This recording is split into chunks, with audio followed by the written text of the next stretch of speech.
What about the team that Jesse Marsch almost became the manager of? That, of course, the U.S. men's national team. That's right. Apparently fully healthy ahead of Sunday's opener against Bolivia. Even Josh Sargent, who's been dealing with an ankle injury, was back to training. The U.S. Are huge favorites in this game. Bolivia 11-1 underdogs to win. Let's hear from some of the players. They spoke with our Alexis Nunez. We got Weston McKennie, Gio Reyna, and Tyler Adams. Weston, so good to talk to you again, especially ahead of a big international tournament in your own backyard. I genuinely hope you're not tired about talking about Brazil, because I feel like that was one of your best performances in some time. Just spoke to Flo and Matt, and they kind of echoed that. It felt like a victory, even though it was a draw. How do you see it? No, I mean, obviously, if you want to be literal, it was literally a draw. So, but I think just in terms of, coming off the 5-1 loss against Colombia, I think it was important for us in terms of, building self-confidence and not feeling, I guess, afraid, going into Copa America, as you could say. Yeah, so it was really important. I think, the guys felt good.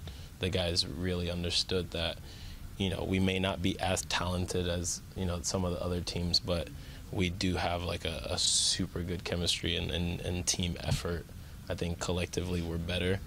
Whenever the game starts to get more, guys trying individual things is where we kind of lose who we are as a team. So I think, everyone puts in the effort, everyone understands their role, everyone accepts the role, whether it's playing, not playing, supporting. I think that's when we're at our best. Do you feel like you find this current USA squad in probably one of its better times? There's such a healthy competition for places, your position as well, and some others too. And how do you manage all that? Yeah, I think this is probably the strongest squad we've ever had together. One of them, I think, the last camp also. Just players playing in the best leagues in the world in Europe. I think that's really important for players' development. But yeah, the training with so much quality in the starting team and on the bench team, it's so competitive, so it just pushes us to get better every day, which is really nice. And yeah, I think players just know they have to perform, because that the next guy's up, and if you give someone else a chance, it's very likely that they'll perform and maybe could take your spot. So I think it just pushes us all individually to get better, and of course that makes us collectively better. I'm feeling good. I'm excited to be back with the group. I know how important this tournament is coming up, and I'm happy to be a part of it. 100% ready for Sunday? I would say I'm 100%. Greg might say it differently, but I'm ready to go. I'll be ready to go Sunday. Well, we were just talking to a couple of the guys. It's been an intense camp, a longer camp, Yep. where you've had, many lessons that you've had to learn. As somebody that's worn an armband and worn the armband from the Colombia game to the Brazil game, what would have been your biggest takeaway, and probably what clicked finally in that Brazil game? I think it's been a learning curve all in all. We haven't had much time to prepare for an opposition like a South American team, and when you go against a team like Colombia, it can be a huge wake-up call, and I think that's exactly what it was. And the biggest takeaway for me from that game is the intensity. The intensity always has to be the starting point for our team. We obviously have a lot of quality, but without the intensity, we're not going to be able to show our quality. And you saw in the Brazil game, when everyone performs at a high level, runs for each other's, battles for each other's, wins their duels, we're going to have a chance against any opposition. As always, great work from Alexis. She's not the only one getting interesting quotes out of Tyler Adams, who had this to say as well. Quote, "When I'm healthy and playing consistently, I'm one of the best midfielders at what I do in the world." Herculez Gomez, I know you love a confident player. Are you cool with Tyler Adams' comments here? Quite frankly, I don't know if they're real, the comments. That's how like taken aback I am by the comments. I love me some Tyler Adams. Everything about the man. I think he's a great player, fantastic leader. But there are a few players in the history of CONCACAF that are amongst the best of the world in their respective positions. We're talking about the Hugo Sanchez, Rafa Marquez, Keylor Navas. Davies maybe now? Davies, yes, absolutely. But Tyler Adams today isn't the best in CONCACAF, let alone one of the best in the world. At what he does, what does he do? The leadership, the strong defensive play in the midfield. Maybe within CONCACAF, he's not been healthy to even be considered anywhere near the best of the world in anything. So I'd love to have more context when it comes to this, because I'm a little taken aback by these comments. Ale? Well, I suppose if you want to go at this glass half full, that, hey, you got to believe in you. Yeah. You got to do you first. And let me just say, he has taken that to an incredible level of ambitious optimism. The truth of the matter is, I think we can all agree that while Tyler Adams can be an important part to the United States and what he does for this team, and I will not take away from that because I do think that he's a critical part to their success, that does not translate directly, at least for me, into him being one of the best players in his position in the world. If we look at, because let's just take what he's saying and at the value at which he's saying it, and let's have the conversation. Who is, in his position, the best player in the world? Can we say Rodri? Yeah. When he says that what he does, players, yes. I feel it's more like an N'Golo Kante of a few years ago. But yes, Rodri is that position. Okay, so in that position, let's just, for sake of argument, deep lying midfielder. We're entertaining what he's saying. Yeah.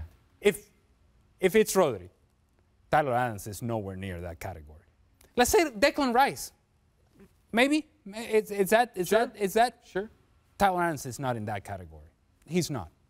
Now, it doesn't mean that he is not a good player. It doesn't mean that he's not important to the United States men's national team. But he is not in that conversation. How far off that conversation is he, Shaka? Quite some distance, in all honesty. Okay. Listen, and to the initial question, I'm cool with it from a Tyler Adams perspective. Yeah. I'm okay with a player believing that he is the best in the world at what he does. I just feel that you have to have that body of work to back it up if you're going to be so vocal, so public about it. Because otherwise, all you do is either set yourself up for ridicule or set yourself up for a criticism that is unwarranted at this point. Do what you do. Get yourself back fully fit. Get yourself back playing the role that you know you can play for the U.S. men's national team. Lead this team deep into this competition.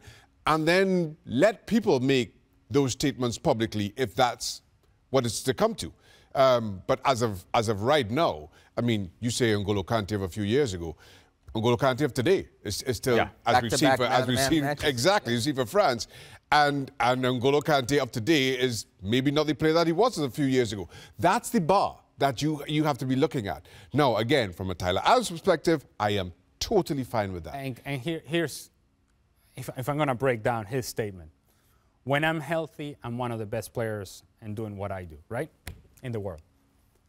Part of being one of the best players in the world at what you do is being healthy. Is being available for selection. Is being a consistent performer. You got to be on the field.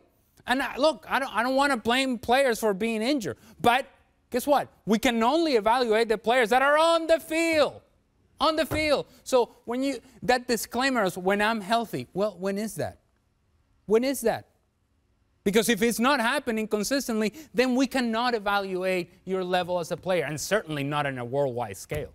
If we go back to the two friendlies, kind of the warm-up friendlies for the United States, we look at the midfields. Against Colombia, it's Cardoso, McKinney, Gio Reyna.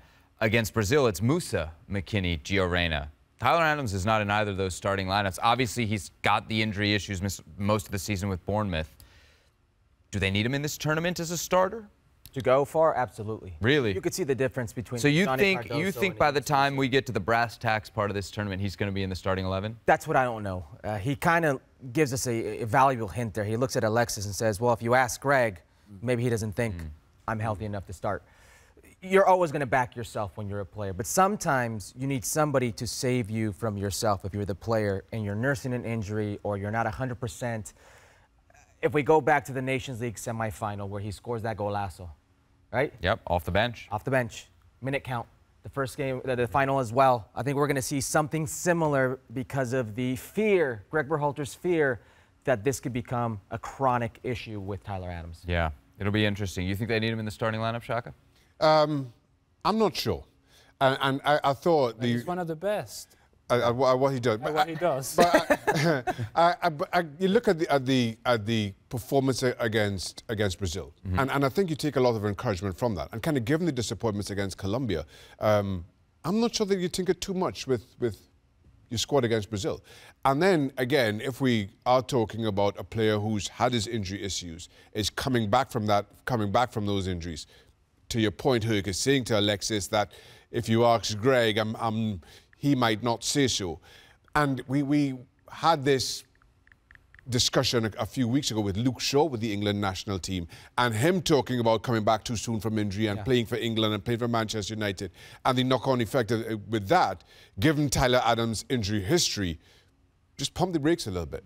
You know, make sure that you are fully fit, you can fully contribute when it gets later on in this competition, if that's what's needed, or more to the point, and him being the best in the world at what he does, that you can do it for club and start to prove some of your statements. I think I said Tyler Adams off the bench in that game against Mexico. He started that game and came off on the 45th minute. Got to get it right here. Got to get it right on Football Americas.